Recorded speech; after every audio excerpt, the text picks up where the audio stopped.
The employee thing's been interesting for me. Is I feel like we're in a spot right now where scaling is something that's important for. We've got some big goals, and to kind of get to where we want to go, scaling and bringing on good employees is going to be super important.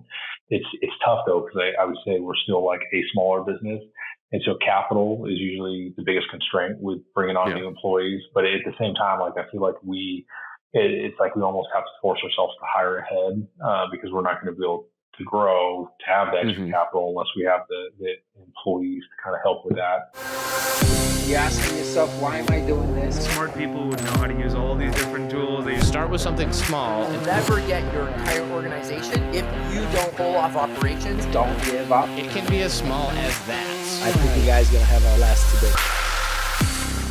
What is going on, everybody? Welcome to the Delegate That podcast, where we discuss the art and science of delegation, business management, and leadership. Today, I'm stoked to talk to Chase Calhoun. Looking forward to kind of digging in a little bit to his business, how delegation works for him, how he kind of views that whole process. But Chase, if you can, go ahead and introduce yourself and tell us about your business. Yeah. So again, my name's Chase Calhoun. I'm out of Little Rock, Arkansas, and then I've got kind of a two-part business. We're a real estate investment company that during building that investment company, we kind of niched down and specialized in heavy rehab construction projects, and now more recently ground up new construction projects. And so we're also running a full service licensed general construction company as well. And so both of those are kind of running my day to day with a little bit of I would say equal focus kind of on both of those, but they work hand in hand. Okay, very cool. So how long have you been operating these companies? So the formally the construction company's been more recent, although we've been heavy in the construction side the entire time with the investment company. The investment company is coming on 8 years now. Okay, nice. So what led to go from the investment company to then, starting your own construction company? So it was almost a necessary evil with where I'm at. So a lot of investors are like, hey, I'm going to start investing in real estate. And I would say it's partially because of what we started going into with these heavy rehab construction projects. And so when I say heavy rehab, I mean like, properties that like caught on fire and were completely burned out and had been red tagged by the city. Like that's the kind of projects we've done in the past. They were heavy on the construction side, and there wasn't really good access, at least that I came across or was able to find, to contractors in the market that I'm at that were good at what they did and willing to take on those, what I would call like lower tiered kind of construction projects. There's some amazing contractors that are all doing like high-end custom home building, commercial projects, and that bigger stuff. But there wasn't anybody that we could find to fill that need for us. So we kind of ended up getting into the construction just out of a necessity. Man, that sounds, problem solved, right? Problem in front of us, problem solved, like figure it out. Problem solved. Now we're doing a bunch of construction. And so it's just kind of morphed into that over time. And again, the real estate investment company is still important, but we're doing both projects internally for the real estate investment company and then for third party customers as well. All right. So you've been doing the real estate investment company for 8 years, you said. So kind of how has that morphed over the last 8 years? Obviously, the market has changed a lot. Things have changed on returns and what things are going on. So how have you kind of morphed the business inside of the real estate investment as the market and everything else has been shifting? Yeah. So for the real estate investment company, the goal and the plan had always been to do nice. So what I would consider like a higher end buy and hold rental properties, investment properties, because that was our core business for the real estate investment side. It really hasn't changed, although it's gotten a little bit harder in the last couple of years, especially with the interest rates being higher. And so it's been a little bit tougher to find good deals that still work for us on the investment side. But as far as buying and fixing up or building and holding rental properties, that hasn't changed since we started. It's just over time it's evolved, it's gotten bigger. So it started out as a very small, like almost just kind of value as passively invest. And as we've brought on more and more units, it's turned into more of an actual business just because of the scale of its requirement. Okay, that makes a whole lot of sense. Now, as it was growing, and you said that it's gotten bigger and bigger. Like, how's your team kind of shifted? How have you kind of changed your management operations inside the team as you've built that out? Yeah. It's kind of changing along the way, and it continues to grow. It seems like lately, maybe a little bit more rapidly. But one of the first ones for the real estate investment company specifically, because for a while there I was doing everything. It was kind of just me trying to handle running and all of that. But one of the first key hires I made um, was on the construction side. And so having kind of field guys that could help with the construction stuff. And then on the real estate investment side, earlier on, it was like a full-time property manager to help with the property management. With the real estate investment side, the property management is the toughest part of that. So bringing somebody on to help with that. Okay, so and is that like an employee, or do you have a third party property manager that does all that? We're in-house property management, so the fancy thing is the vertically integrated. We're vertically integrated, and so we're in-house construction and property management. So we've got a full-time employee that's all she does is property management. And I would imagine that took a whole lot of stuff off of your plate. Oh yeah. Yeah. And the property management seems to be the one that's nobody really wants to do it, but it's like the most challenging thing, and that's the one that was best to get off my plate as quickly as possible, I think. Yeah, and it's one of those that if you don't have the person that is focused on doing it and doing it well and doing it right, you're going to be losing tenants like crazy. The things are going to be falling apart. Things are going to be breaking if you're not dedicating the time and effort it takes to do that. So how did you kind of figure out the type of person you needed to fill that role for you, knowing that you did not want to do it anymore and that you weren't the right person for it? How did you kind of figure out how to filter through all the other people that maybe said they want it, but are they the right person for it? How did you kind of find that fit? I'm not 100% sure if this was the best way to go about this, and sometimes luck is better than skill and figuring this stuff out the right way. It just so happened that my mother-in-law really wanted to relocate from California to Little Rock, Arkansas, where we're at, and she also spent the last 20 years working as a property manager running multifamily apartment complexes. And so that's what she's done for 20 years. And so I kind of lucked out in that I had somebody that I knew and trusted, because property management specifically, I mean, I feel like there's a lot of trust involved there, who had a ton of experience already in that industry. And so that's how we found that first property management employee. And then more recently, we brought on like an admin person to help. Just because again, as it continues to grow, like she's probably at max capacity. And so it's changed a little bit as we're bringing on new employees. Like that's not going to necessarily happen again where we luck out and just happen to know somebody that's going to fit that role really well. But that's how we did. Yeah, sometimes that's the way it goes. Like you said, sometimes it's better to be lucky than anything else. And I mean, if something falls on your lap, then you take it. You don't you don't second guess it.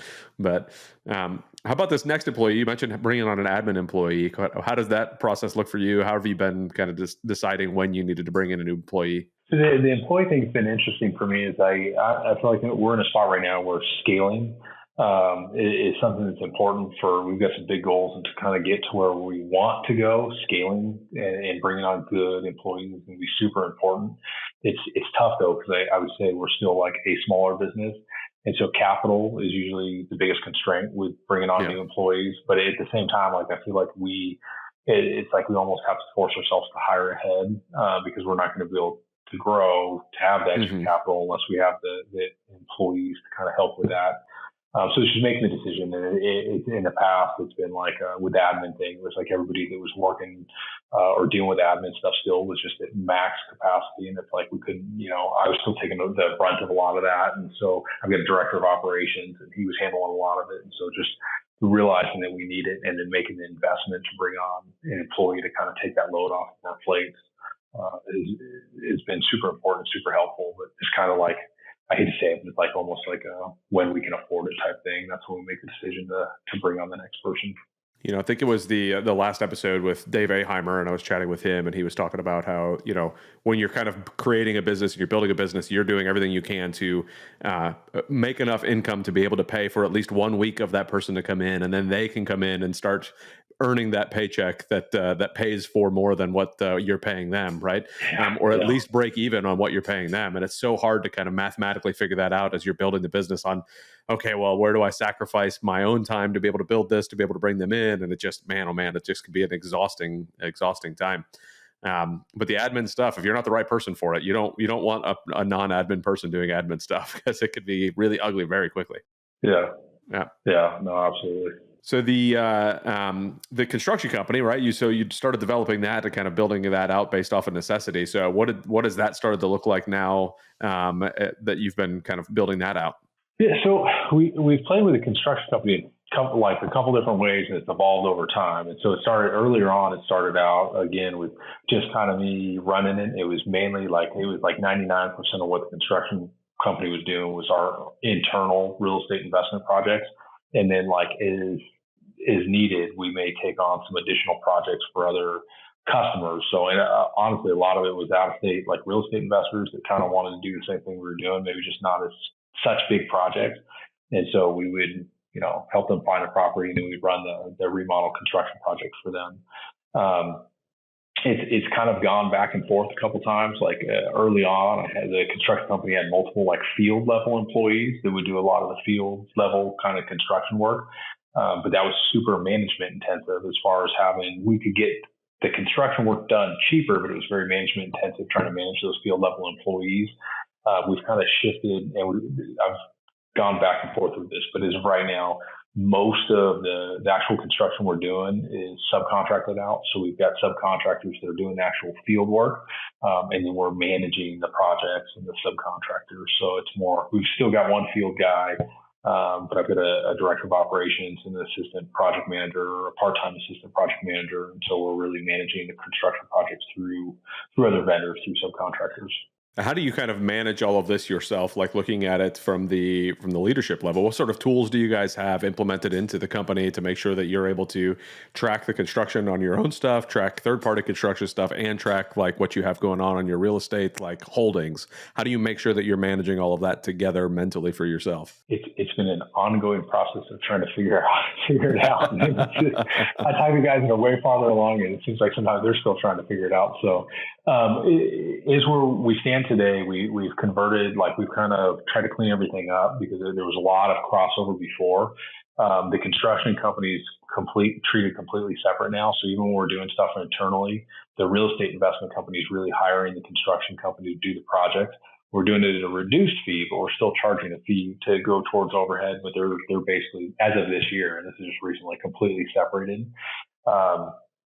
Bookkeeping, accounting has been a big thing to try to figure out in the past. Like we were using spreadsheets and stuff like that, which is fine when you're doing 1 or 2 projects at a time. When you're doing 20 at a time, it doesn't work anymore. And so the construction company has been fully implemented onto QuickBooks, which allows us just the expenses per job has to be tracked very well, especially with the customer stuff. Like it can't, we can't miss anything. It's heavy tracked well. So QuickBooks, getting fully implemented on there has been a big part of it. And then for the actual project management, we're using Asana. And Asana is like a general project management tool, which I think, a lot of like tech companies and stuff, I think use it to run tech projects. And so it's not industry specific to construction by any means, but it works really well for that. So that was a big thing. That was about 1.5 years ago. We started implementing Asana and using that to like run the actual construction projects. I still feel like we're only tapping like a very, very small potential of what it's capable of.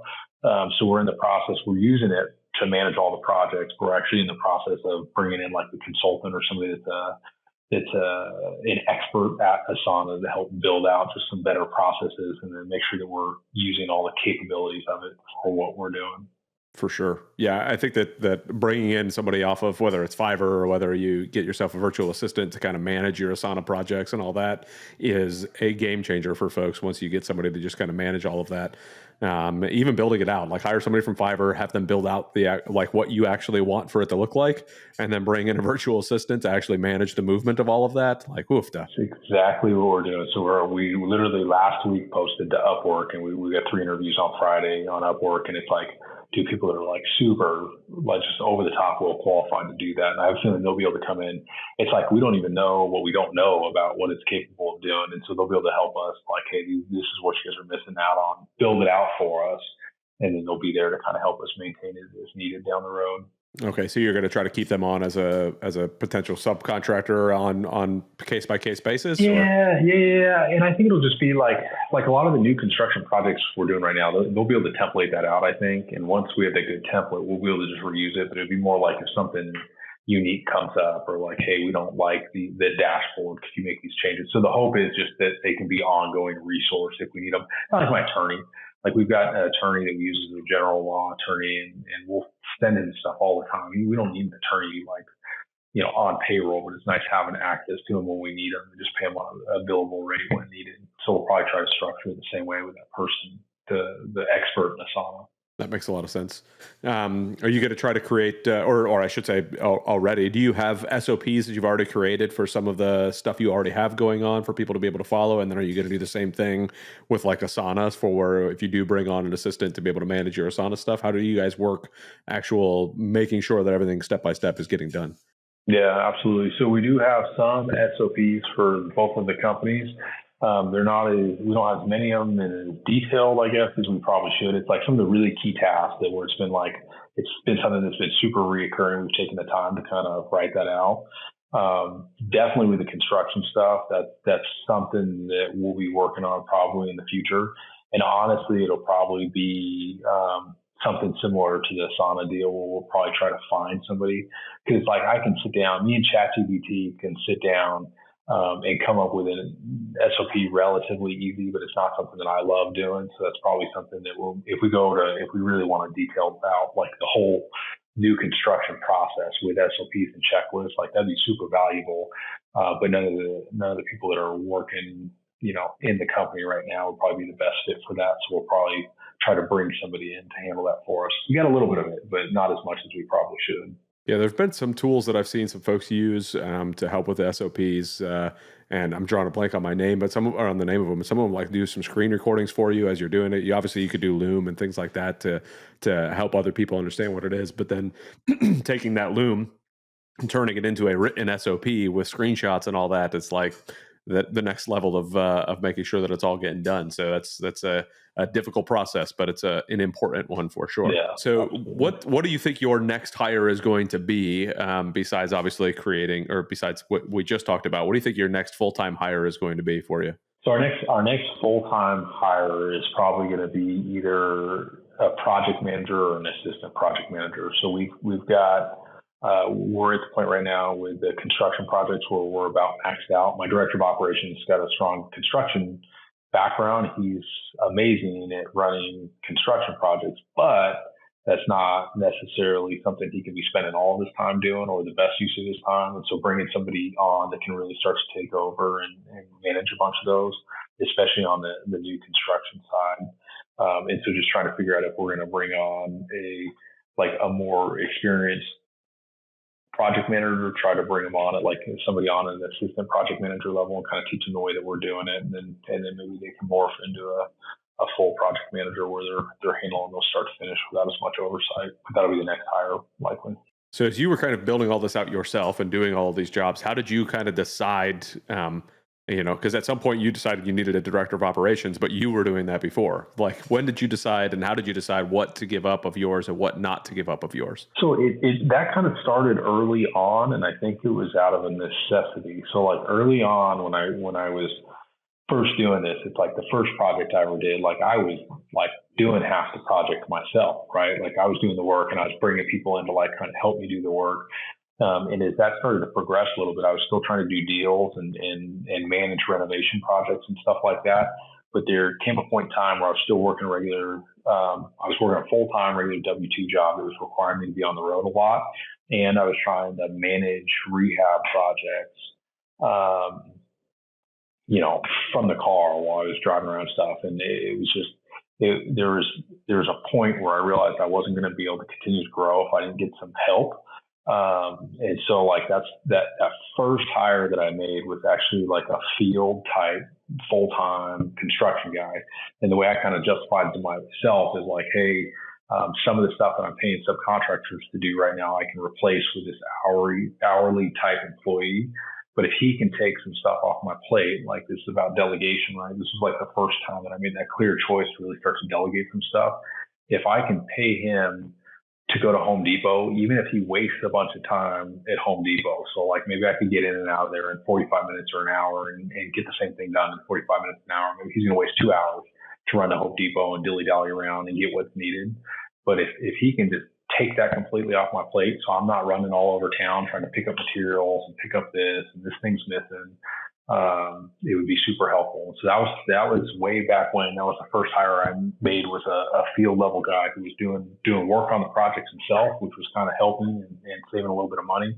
But then also he was doing a lot of that, just like that initial running around stuff.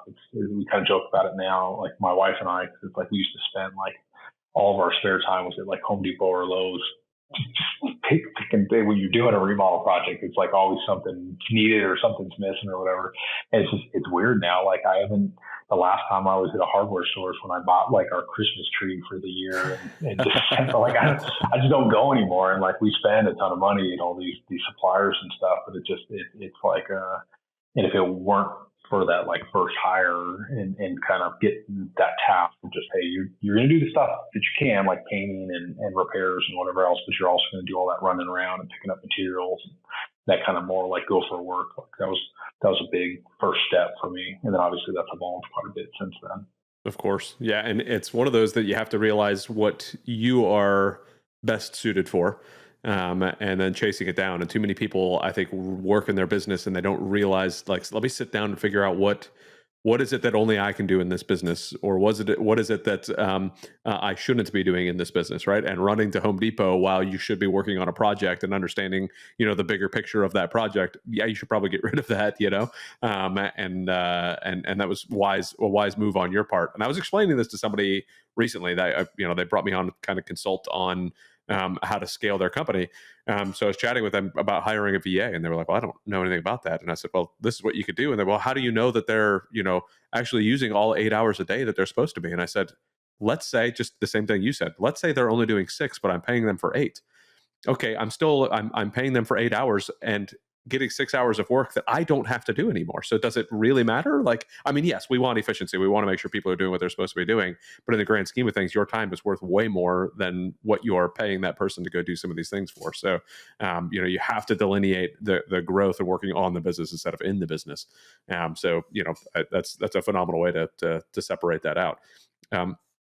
How have you looked at it now, like as you're looking at these larger projects, right? What are you looking at now to say, hey, this is what I can delegate out now because I need to be working at, this level instead of this level? How have you started to now, with the growth of these multiple different arms of this company, to say, okay, I really need to stop doing this? What is it that you truly focus on yourself on a day-to-day basis? Yeah, so I mean, realistically for me, it should be like key relationships, working on the business and building the actual business and not really in the weeds at all. That's easier said than done sometimes, right? Especially since, I've got a lot of experience now, like dealing with these construction projects and a lot of stuff that was like, it was like lessons learned, but lessons learned the hard way and the expensive way. And so it's like, you got to balance this, like, I really shouldn't be involved in the construction projects, but I also want to, if I can prevent people on my team from making the same mistakes that I made or costing us unnecessary money, it's like, I don't want to be completely removed. With that said, like where we're at now, like with the construction projects, it's really not, I'm really not super involved in them other than just kind of like updates and stuff. I would say I struggle a little bit because I still enjoy it. And so I'll catch myself like wanting to drive out to go check on them. Like there's literally no reason for me to ever go there. And I still probably go to some of them, especially our busy job sites, like maybe at least once a week, just kind of my excuse right now. It's like, oh, we're going to go shoot social media content or something, but I really just want to, check on it. But because we have systems in place now. I mean, we've got even like weekly reporting where we've got somebody that goes out to every job site every week and does like full photos with a report that gets emailed to us, and then also if there's customers to the customer, so I can see the job sites without ever leaving the office. It's just forcing myself to focus on the things that are important, that are going to move the needle for the business, and try to not get bogged down in the weeds of the day-to-day stuff. We've recently started, and this is, you mentioned like Dave Aheimer, like it's a workshop that I went to with him through GoBundance or whatever. and just other guys that I know that have been successful, guys like Mauricio and stuff with EOS. We're going through the process to implement EOS, which I feel like that's helping a lot to force me to look at those things that are going to be moving the needle in the business, and then hiring when there's those things that aren't getting done or that are still coming up often, to have somebody else working on that so that we can focus on those important things. Yeah, that makes a lot of sense. What, besides obviously hanging out with a bunch of GoBundance guys who all think that EOS is like the best thing since sliced bread, is that what really made you kind of jump into EOS? I've implemented EOS in companies that I've ran too, so I'm completely on board with you. I'm just kind of curious how you chose that, yes, this is definitely what I should be doing. Yeah. So it's something that, and I was explaining it to somebody because a lot of people never heard of EOS, right? And I've read the book, like I had read the book, Traction or whatever, probably a couple years ago. And it was even, I can honestly say it was hard for me to get excited about or follow along with. It was one of those books where I was like, it was just okay, right? But I think it was a combination of some of these GoBundance guys that are so just adamant about it. And then, but hearing guys who have not just think it's a good idea, but have actually like implemented it in their business maybe a couple years ago, and then can look back and say, hey, this is a major changing point with my business. And so like everything was a mess. Then I did this, and then things got a lot better. And it's not just once. Like I've talked to several guys who've implemented it in all different sizes of businesses, from small, like it's just them type businesses, and they started out that way, and it's helped them grow, hire people into the right seats and then grow their companies, all the way up through like our implementer, who's also an ES guy, who implemented it in a company that's doing $100 million a year in revenue. So it's a huge business. It's been around for over 100 years. And so it's kind of worked in all those. I don't think I've ever talked to anybody, and I'm sure this exists, but I don't think I've ever talked to anybody that implemented it. It kind of gave it everything they had, and then was like, it was a horrible idea. I shouldn't have done that. It made it worse. And so I think just having so many guys that I've talked to, or so many people I've talked to that have done it, and it's been super helpful for them, is what really kind of pushed the needle for me to want to get that done this year. So yeah, I think one thing you mentioned there that is super important is the give it everything you have. And I've talked to multiple people where they did not like, oh yeah, it didn't work for me. And it was like, are you actually implementing EOS, or are you just kind of pretending to implement EOS? Like, oh, I used a couple of the tools in their toolbox and it didn't work for me. Like, no. Like if you sit down and actually do it, and especially if you bring in an implementer into your company to call you out on your nonsense, and say, no, you're not actually doing these things right. I think it makes a huge difference when you actually get an implementer. Did you bring an implementer in, or are you bringing an implementer in to do it? I think I heard you say you did, but I'm not positive. Like, and what has that looked like? Yeah, we did bring in an implementer, and I personally think it's been super valuable. So I know a couple guys. I know, like Mauricio, he self-implemented without using an implementer. The one thing I know is that I had been challenged to like try to figure out some of the pieces of that on my own, like the organization chart, for example, and some of the goals and things like that. And I will say, like, when I sat down, especially like the org chart, and just tried to like figure out the org chart by myself, like I just struggled with it. Like it just was not working well for me. We made the decision to try to bring in the implementer. We brought him in, and when we got to like the org chart part of that, like with his help, kind of walking and guiding us through that, it was like we had this like, and it was a starting point, right? We've made changes to it since, but it was like in 45 minutes, I did more than what I would have done in 2 days by myself. And so I personally feel like it's been really helpful for us. I think if you truly spent the time and effort to really just like become an expert at it by yourself, you could totally self-implement and probably have just as good of success. But for me, it was like bringing that person in who's already an expert at it and letting them walk us through it. It just saved us a little bit expensive right on the front end, but it saved us a ton of time and effort trying to figure it out on our own. So I would highly recommend anybody that's going to try to run a US to bring an implementer if they can. And I think that's kind of the purpose across the board anyways, right? Anytime you hire somebody, anytime you bring somebody in, you're using their expertise to help you cut the edges off, like, and make it just that much easier, that much faster, make it like trim it down to the time that it needs to be.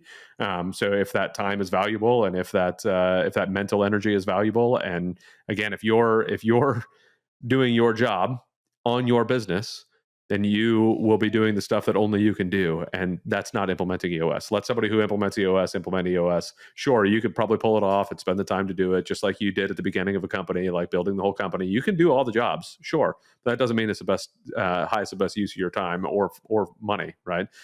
So I agree as well on getting an implementer. And we tried to implement ourselves on one of my companies, and it just was not as successful as when we brought somebody in to do it. So, but I mean, that's you're delegating the implementation to somebody else too. Like that's just what you're doing because that is the best use of that time. And very similar to the Asana thing. We just talked about the Asana thing like earlier on. That was the conversation we had. It was like, I think we're doing a pretty good job on it. And my director of operations, super smart. And I even literally told him, I think if you spent probably 5 to 10 hours on YouTube and doing research and reading about it and learning, you could probably get us to that like higher level of using it. But like, do we really want to spend all the time and energy to do that?